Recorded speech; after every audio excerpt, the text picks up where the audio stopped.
Hey guys, welcome to our channel foodie plate. ఈరోజు మీకు చూపించబోయే రెసిపీ వచ్చి పెసరట్టు పిండి ఎలా చేసుకోవాలి అన్నదండి. అది మాకు తెలియదా అనుకోకండి.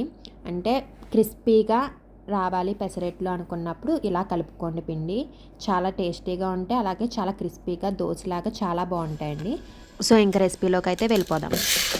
ఫస్ట్ 1.5 గ్లాసు పెసరపప్పు అయితే తీసుకున్నామండి. పొట్టు పెసరపప్పు తీసుకున్నాము. మీరు పొట్టు పెసరపప్పు మ్యాక్సిమం అదే తీసుకోండి, ఎందుకంటే దానివల్ల హెల్త్కి మంచిది, అలాగే క్రిస్పీనెస్ కూడా ఉంటాయి బాగా.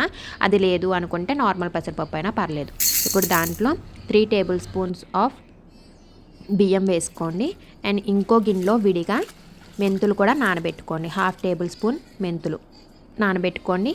ఇవి పెసరపప్పు అలాగే బియ్యం బాగా వాష్ చేసుకుని ఒక 1 or 2 టైమ్స్ వాష్ చేసుకుని అది మునిగేటట్టు వాటర్ పోసుకొని, కొంచెం ఎక్కువ వాటర్ పోసుకొని 5 అవర్స్ అయితే సోక్ చేసుకోండి. మెంతులు కూడా సేమ్ అండి, ఇంకా కొంచెం సేపు సోక్ చేసుకుంటే సరిపోతుంది. అలాగే ఇంక ఇది 5 అవర్స్ కాబట్టి అది కూడా 5 అవర్స్ ఉంచేసుకోండి. ఇప్పుడు 5 అవర్స్ అయ్యాక బాగా వాష్ చేసుకోండి. పొట్టు మినప్పప్పు కాబట్టి మనం పొట్టు అంతా తీసేయాలి.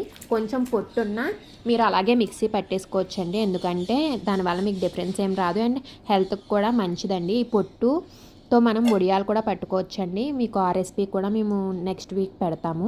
సో అది మిస్ అవ్వకూడదు అనుకుంటే మా ఛానల్ ఇప్పుడే సబ్స్క్రైబ్ చేసేసుకోండి, అప్పుడు మీకు ఆ రెసిపీ రాగానే నోటిఫికేషన్ వచ్చేస్తుంది. సో ఫస్ట్ అయితే మేము పొట్టు అంతా తీసేసుకుంటున్నాము. ఒకవేళ మీరు నార్మల్ పెసరపప్పు తీసుకుంటే ఈ స్టెప్ అయితే మీకు ఉండదండి, ఎందుకంటే పొట్టు ఉండదు కాబట్టి. సో మేమైతే మొత్తం పొట్టు అంతా తీసేసుకున్నాము. ఇది వరక మన అమ్మమ్మల టైంలో అయితే పొట్టు పెసరపప్పే వాడేవారండి, నార్మల్ది అసలు వాడేవారు కాదు. ఇప్పుడు మళ్ళీ ఓల్డ్ డేస్ రిపీట్ అవుతున్నట్టు మళ్ళీ అందరూ ఇప్పుడు పెసరపప్పు పొట్టుతో ఉన్నాయే తీసుకుని వాడుతున్నారండి హెల్త్ కోసం అని చెప్పి. సో ఇప్పుడు మొత్తం ఆ పప్పు అంతా వాటర్ అంతా తీసేసుకున్నాక ఇప్పుడు మిక్సీ జార్లో ఒక చిన్న సైజు అల్లం అల్లం ముక్క వేసుకోండి. అలాగే మీ స్పైస్ లెవెల్ బట్టి పచ్చిమిరపకాయ చీరుకులు కూడా ఒక 2 or 3 వేసుకోండి. తర్వాత కడిగి పెట్టుకున్న పెసరపప్పు బియ్యం ఉన్నాయి కదా అవి, అలాగే తగినంత సాల్ట్, అలాగే నానబెట్టుకున్నాం కదా మెంతులు, అవి కూడా వేసుకొని మిక్సీ అయితే పట్టేసుకోండి. వాటర్ యాడ్ చేసుకుంటూ కొంచెం దోశ బ్యాటర్ ఎలా ఉంటుందో అంత కన్సిస్టెన్సీలో అయితే మిక్సీ పట్టుకోవాలండి.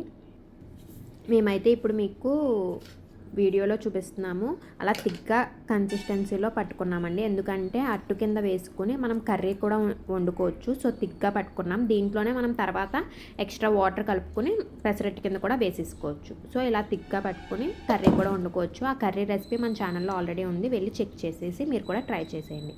అంతేనండి, బ్యాటర్ అయితే రెడీ అయిపోయింది. మీరు కూడా ఇలా బ్యాటర్ ట్రై చేసి మీకు ఎలా వచ్చినాయో పెసరట్లు కింద కామెంట్ సెక్షన్లో చెప్పండి. Thank you for watching. See you in the next video with a new recipe.